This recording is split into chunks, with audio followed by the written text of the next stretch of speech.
Normally, I stand in front of the camera, on location, and describe what you are seeing behind me. Today, I'm going to do things differently. I tried doing it the old way, and only just caught the camera in time. So I've retreated to the safety, warmth, and quiet of a comfortable living room here in Croatia, not far from Rijeka.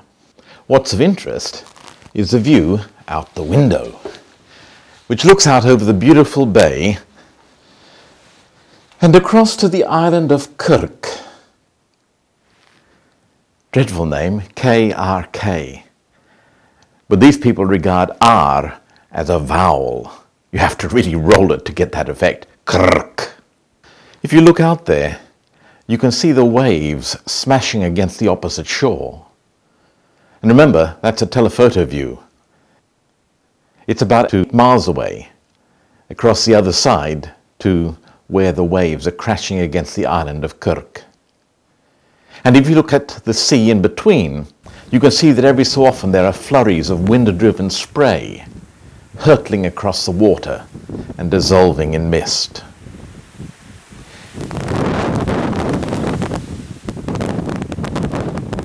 In the book of Acts in the Bible, the story is told of Paul's voyage from Palestine to Rome. And it describes how, as they were traveling along the coast of Crete, when a gentle south wind began to blow, they thought they had obtained what they wanted. So they weighed anchor and sailed along the shore of Crete. Before very long, a wind of hurricane force called the Northeaster swept down to the island. The ship was caught by the storm and could not head into the wind, so we gave way to it and were driven along.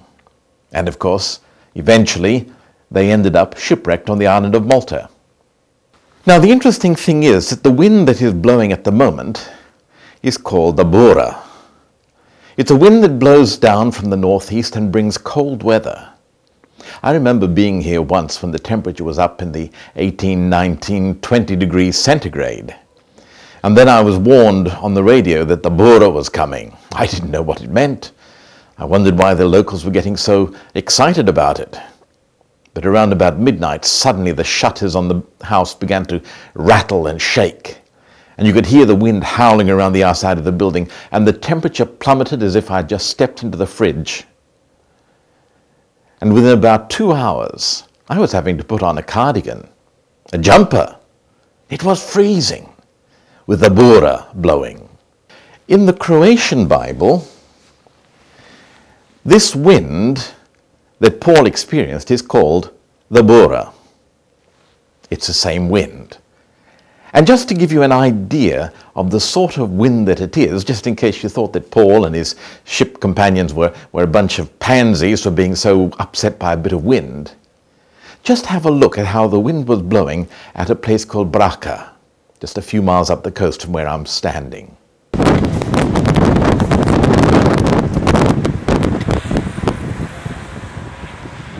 I went there specifically because I had seen the effect of the wind as I came here. Hurtling across the water, whipping the sea into a frenzy.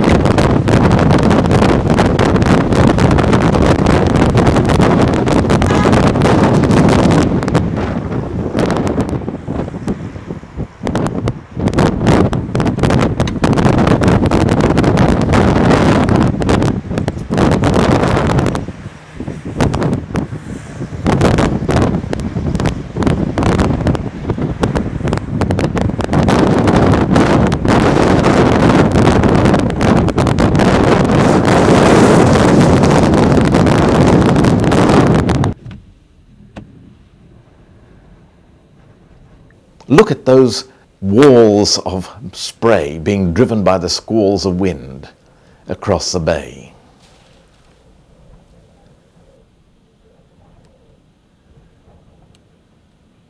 And remember, This is from a reach, as we sailors call it, at least I think that's what we sailors call it, of no more than about a quarter of a mile.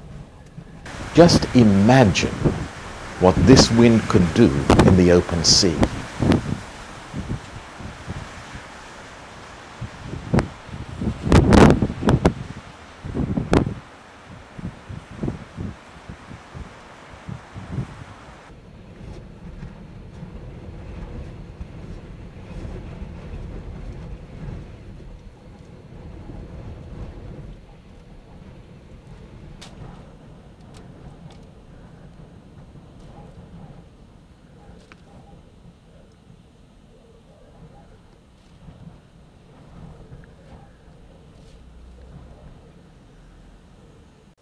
It's no wonder that the sailors mentioned in the Bible gave up all hope and longed for land and day.